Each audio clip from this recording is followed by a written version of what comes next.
Well, good morning, and thank you for joining us.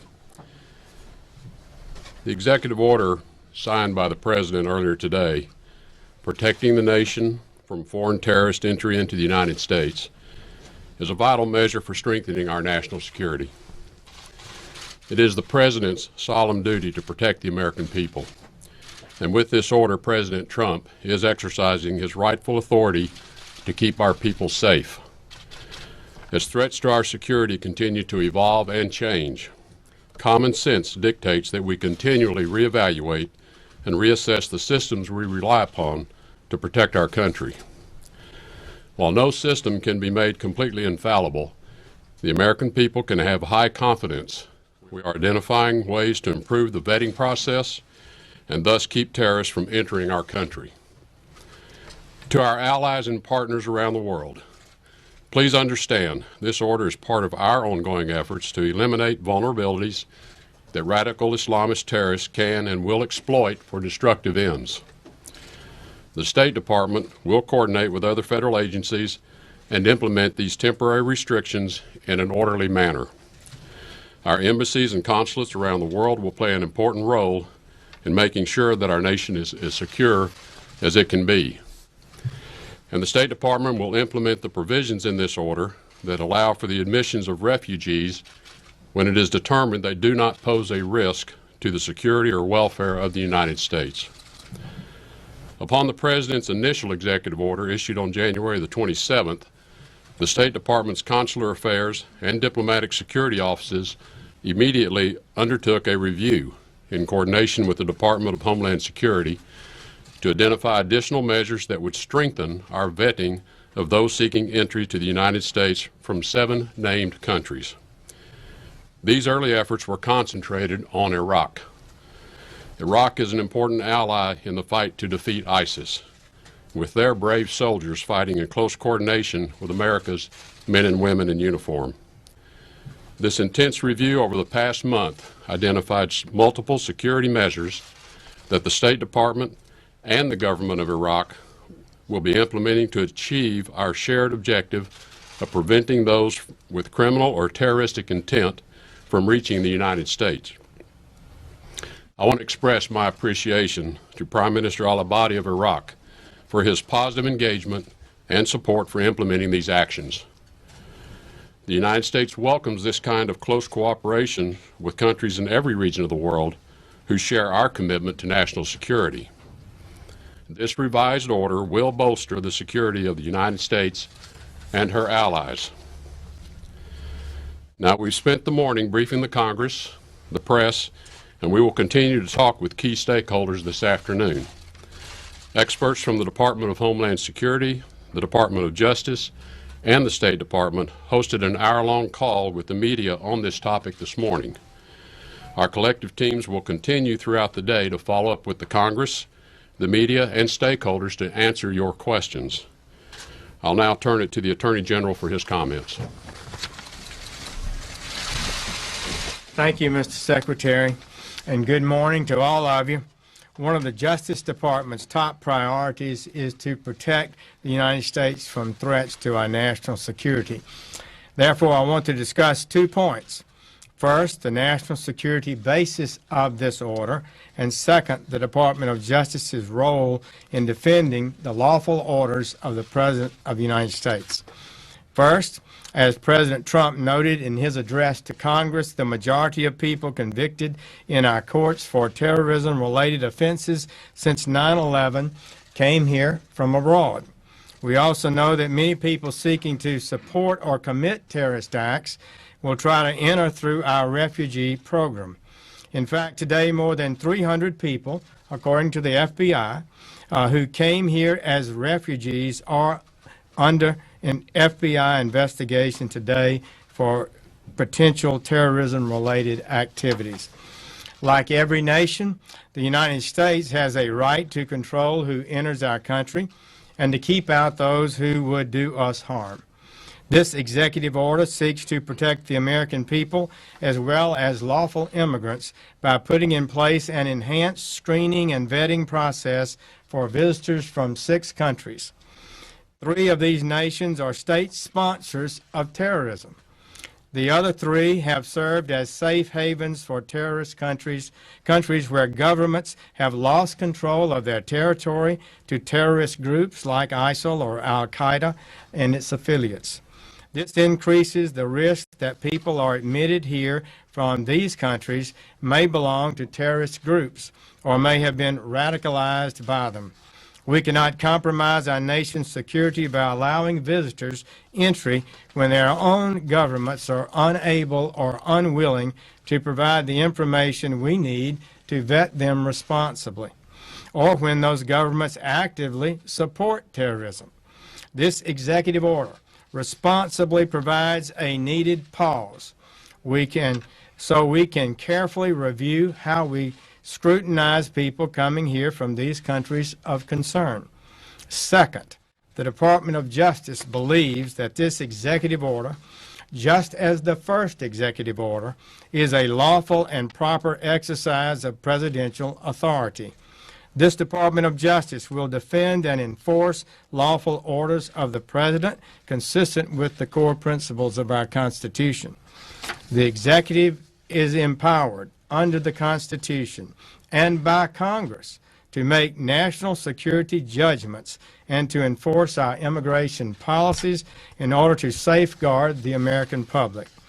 Terrorism is clearly a danger for America and our people.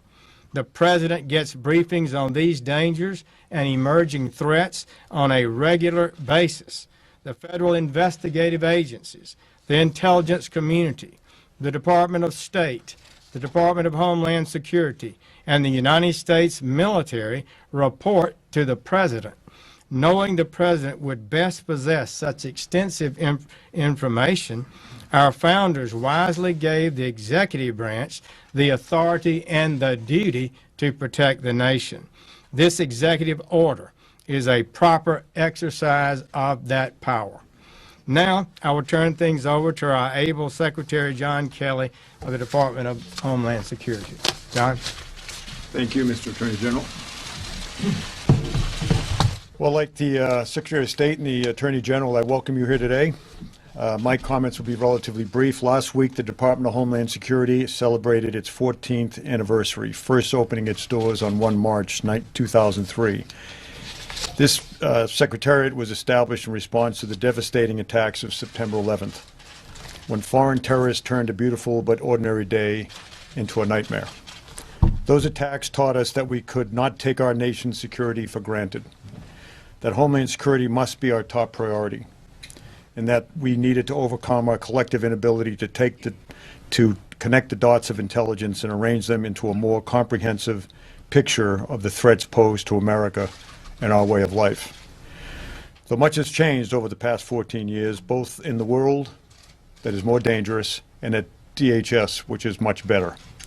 The fact remains that we are not immune to terrorist threats and that our enemies often use our own freedoms in generosity against us. Today's executive order, which President Trump signed this morning, will make America more secure and address long overdue concerns about the security of our immigration system. We must undertake a rigorous review and are undertaking a rigorous review of our immigration vetting programs to increase our confidence in the decisions we make relative to visitors and immigrants that travel to the United States. We cannot risk the prospect of malevolent actors using our immigration system to take American lives. This executive order is prospective in nature. Its focus is on preventing the entry of new foreign nationals from the 6 designated countries. Accordingly, it is important to note that nothing in this executive order affects existing lawful permanent residents or persons with current authorization to enter our homeland. Unregulated, unvetted travel is not a universal privilege, especially when national security is at stake. The White House worked closely with the Department of Homeland Security, the Department of Justice, and the Department of State to create an order that addresses previous concerns and protects the homeland and every one of our citizens. The men and women of the Department of Homeland Security, like their brothers and sisters throughout law enforcement, are decent men and women of character and conscience. They are no less so than the governors of our states and territories, of our senators and members of Congress. of our city mayors and various advocacy groups. These men and women are sworn to enforce the laws as passed by the United States Congress and would be in violation of the law in their sworn oaths if they did not do so. We do not make the law, but are sworn to enforce it. We have no other option. We are going to work closely to implement and enforce it humanely, respectfully, and with professionalism, but we will enforce the law. I want to thank the President for his leadership on this issue and for his steadfast support for our important law enforcement, security, and counterterrorism mission. Again, as previously mentioned, I have spent much of the day today on the phone with members of Congress, the leadership, explaining the ins and outs of this EO, and I did the same thing last week. So there should be no surprises, whether it's in the media or on Capitol Hill. Thanks very much, and thanks for your time. Is this an acknowledgement that the first order was flawed in many ways and not well thought through? Mr. Attorney General, have you spoken to FBI Director Comey today? Are Christians still given priority under this executive order for review? All right. There you have it.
Bye.